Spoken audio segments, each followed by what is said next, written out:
Good morning, everyone. Today we read chapter 2 Reproduction in Plants. पौधों में प्रजनन. We all know that our Earth is the only planet which supports life. हम जानते हैं कि हमारी पृथ्वी ही एक ऐसा ग्रह है जहाँ जीवन संभव है. However, for life to go on, all living things must produce more of their kind. हालांकि जीवन को आगे बढ़ाने के लिए वे अपने ही समान प्रजाति को जन्म देते हैं. They must reproduce अर्थात वे प्रजनन करते हैं. Thus, reproduction becomes an important process for the community of life on the earth.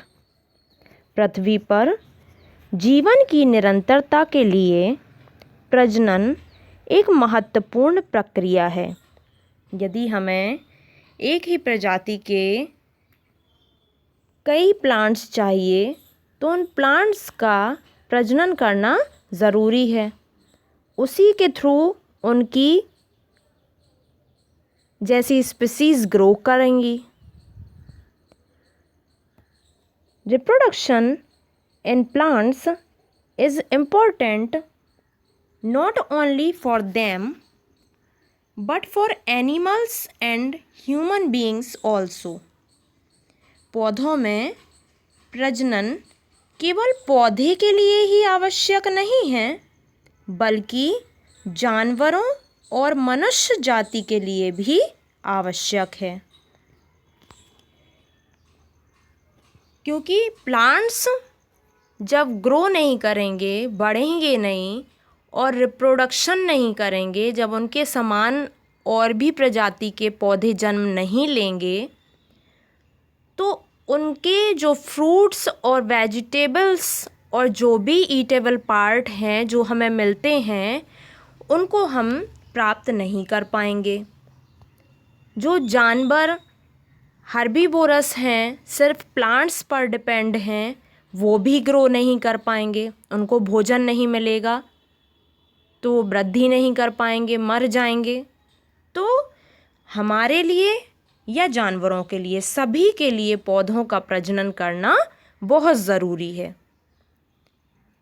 Plants reproduce either through seeds और other plant parts like leaves, roots, stems etc.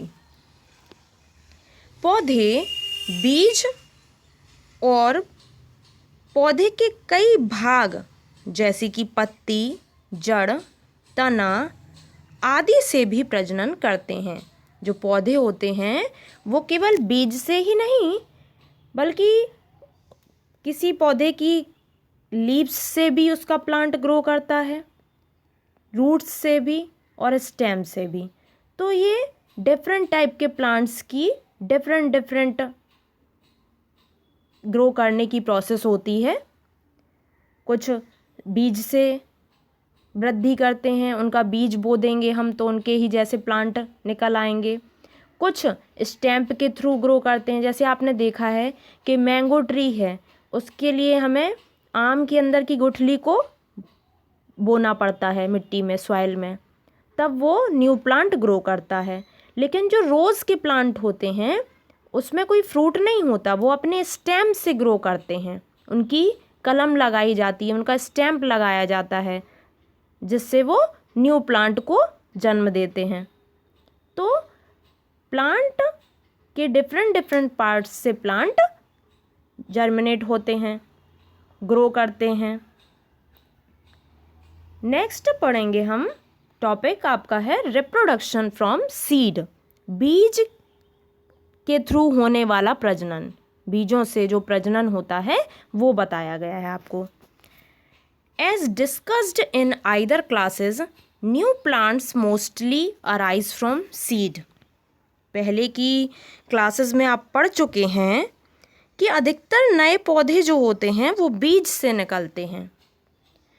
A seed grows into a seedling when it is sown in the right type of soil and it receives sufficient amount of water, air and warmth.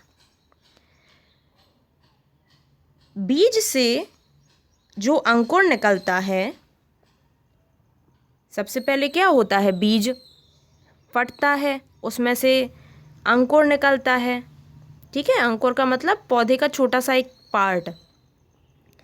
फिर जब उसको अच्छी मिट्टी में बोया जाता है तो उसको मिट्टी से न्यूट्रिएंट्स मिलते हैं और सॉइल में उपस्थित जो वाटर रहता है वो एब्जॉर्ब कर लेते हैं। तो मिट्टी से उनको पर्याप्त जल मिल जाता है जड़ों के द्वारा, और हवा, वातावरण में जो उपस्थित हवा होती है वो एब्जॉर्ब कर लेते हैं, और सूर्य से जो सनलाइट होती है वो एब्जॉर्ब कर लेते हैं, सूर्य की गर्माहट को ले लेते हैं। तो this process by which a seed develops into a seedling is called germination. तो यह प्रक्रिया जिसमें बीज विकसित हो जाता है और उसमें अंकुर निकल आता है तो उसे हम जर्मिनेशन या अंकुरण कहते हैं। मतलब बीज का फटना, उसमें से अंकुर निकलना, किसके थ्रू, सॉइल में उपस्थित न्यूट्रिएंट्स के थ्रू, और सॉइल में उपस्थित वाटर को एब्जॉर्ब करके, सनलाइट को लेके, और हवा जो उपस्थित है उसमें से CO2 को लेकर। तो इन सभी चीज़ों